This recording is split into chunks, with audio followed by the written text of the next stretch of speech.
Hey y'all, welcome back to Tactical Alliance Gaming. Now, in this episode, we're going to do a guide on my favorite epic, Ursula the Mourner.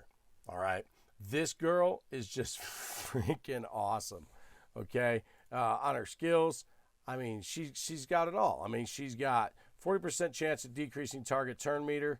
That books to 55% on her A1.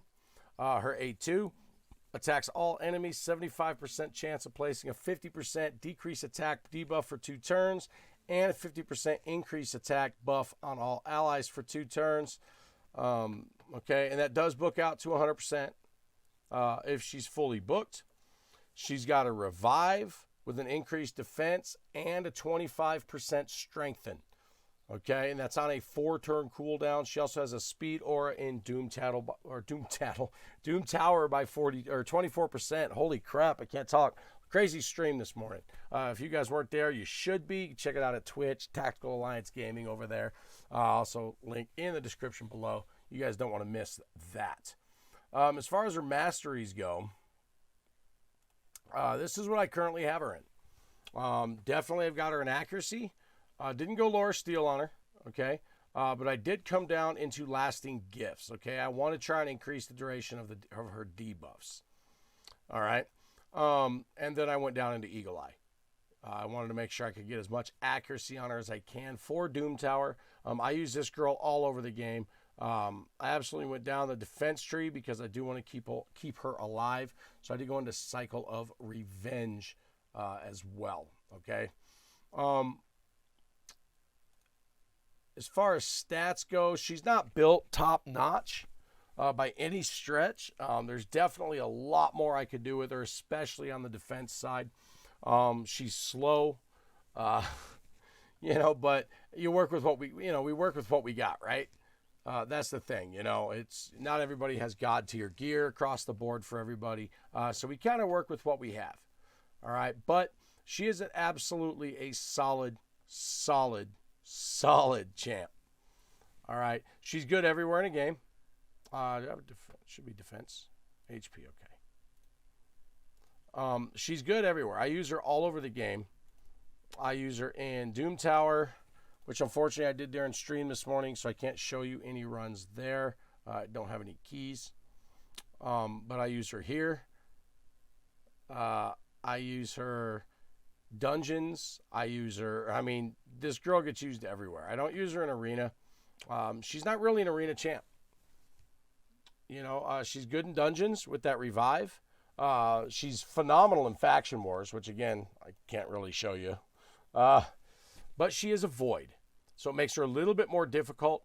But as far as dungeons go, she is solid, absolutely solid. Arcane Keep. We'll just pull her into Keep real quick. Which, as you can see, she is actually already in my team.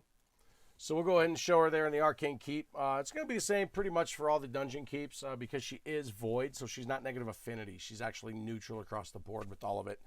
So that's great.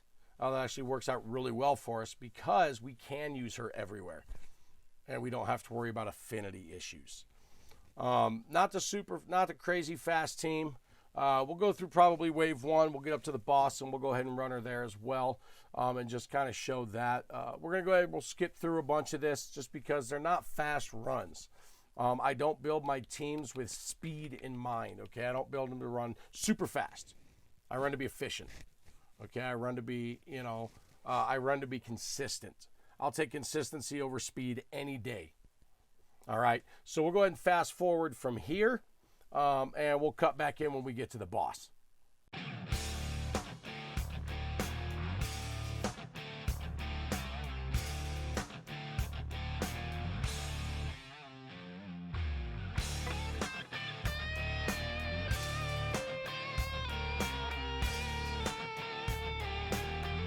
All right, so we just got to the boss. As you can see, she is clutch. She's picked up Royal Guard already.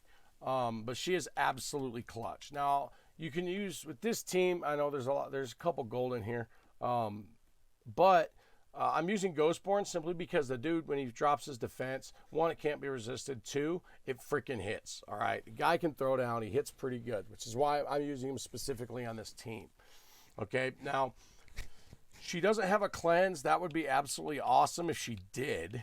But unfortunately she doesn't. Bad L does for that decreased attack. But right here, she picks him up. She throws out that strengthen buff and that increased attack. I mean, she's top notch. She's an absolute top notch champ. I mean, obviously, as far as damage, she's not designed for that. She's not built for that. She's built for support and for sustainability. So her job is to just pick everybody up, buff them, and keep them going. Okay, that's what her entire purpose in life is. She's probably one of my favorite champs, though, because she is so flexible. You can use her anywhere, which is absolutely amazing. So there you go. Not a fast run, but a successful one. All right, 2 minutes, 32 seconds. Not super fast, but successful. In Dragon, all right, we use her in Dragon. I use her everywhere, you know, in almost all the dungeons I use her, almost. You know, but because of that revive, I mean, right here, this is my Dragon 25 team, though.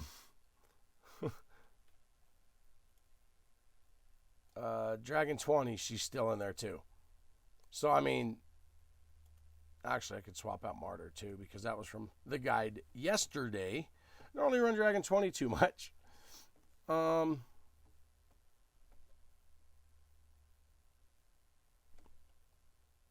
Didn't decrease defense and weaken. Dragon 20 is what affinity? Magic. Oh, well, that's easy enough. So, decrease defense and weaken. All right. Let's see. We'll go Rosin.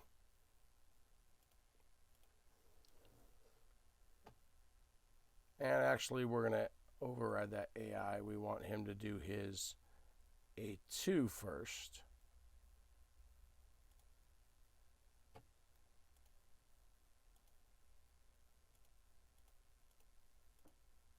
There we go. So,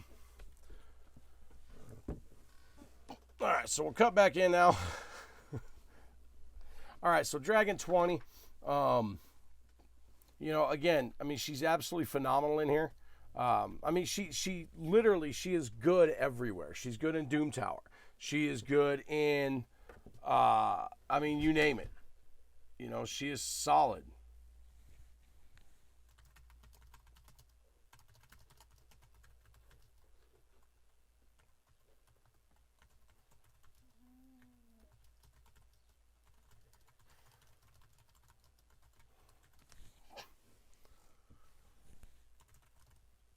So we'll skip forward here and we'll cut back in once we get to the dragon.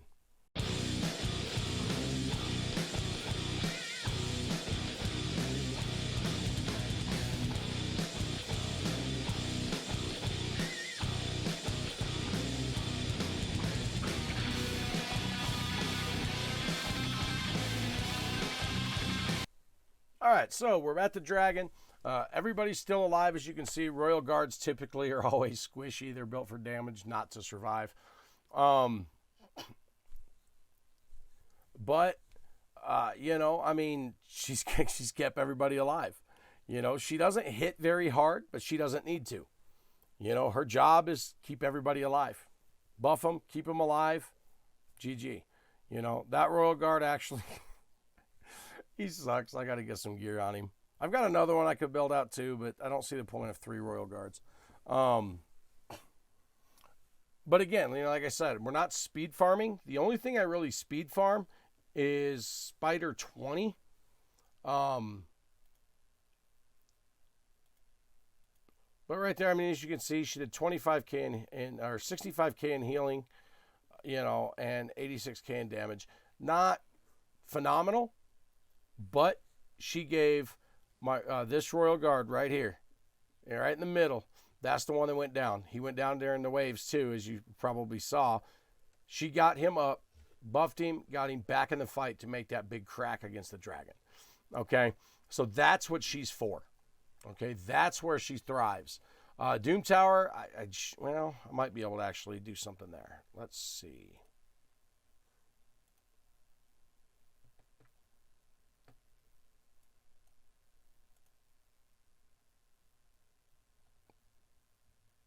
I don't think I ran her in this team this morning. I did. Okay, so Eternal Dragon right here. Now, this is normal Doom Tower, but, you know, for kind of where I'm at right now, I grind this out, and then I work on hard afterwards. But she keeps everybody moving. You know, she gets that strengthen buff on. She gets that increased attack, which, I mean, for Razin, it doesn't do anything. You know, increased attack doesn't do squat for him. But, you know, she's there for sustain. You know, she throws that strengthen buff on, that increased defense. You know, and that's what she's for. You know, so she does well. She does very well. You know, again, it's not a speed farm. It's not a super fast run, but she gets everybody through it. So we'll skip forward till we get up to the Eternal Dragon, and then we'll cut back in.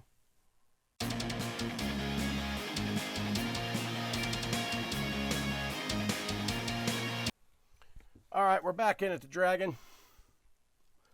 You know, I mean, she's a buffer is what she is. I mean, she's not really a debuffer. You know, I mean, she has a debuffer too, but, I mean, she is a buffer. That's what she does.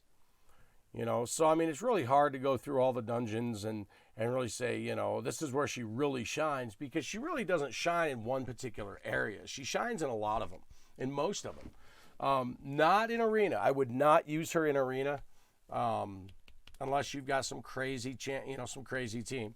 But, yeah, I would avoid using her in Arena. But she's good in dungeons. She's good in Doom Tower. She's good in not so much Clan Boss.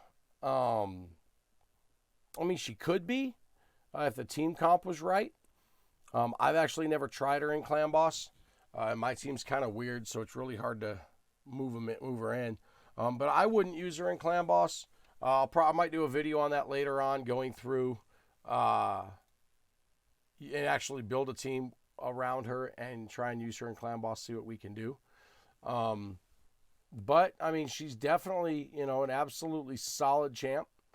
Definitely worth building, just because she can help in so many different areas. You know, she does have that speed lead. She looks really freaking cool, too, honestly.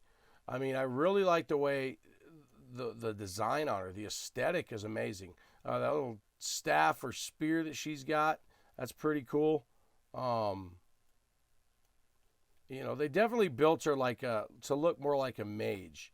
And she's huge in Bannerlord's Faction Wars. Okay, she is absolutely a monster there. So if you do get a chance to pull Ursula, definitely I would build her. I mean, even early game, that revive and her being void is amazing.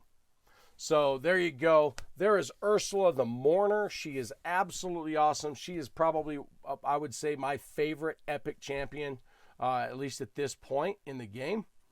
So there you go. So guys, don't forget a subscribe button. Hit it. All right, hit that bell. That way you know when we get a video up. And again, I'll pull up our Masteries one more time for you, just so you guys can get those down if you want. We're not cool. We don't have a website yet. We might at some point. Who knows? All right, guys. But thanks again for stopping by, and I'll catch you next time.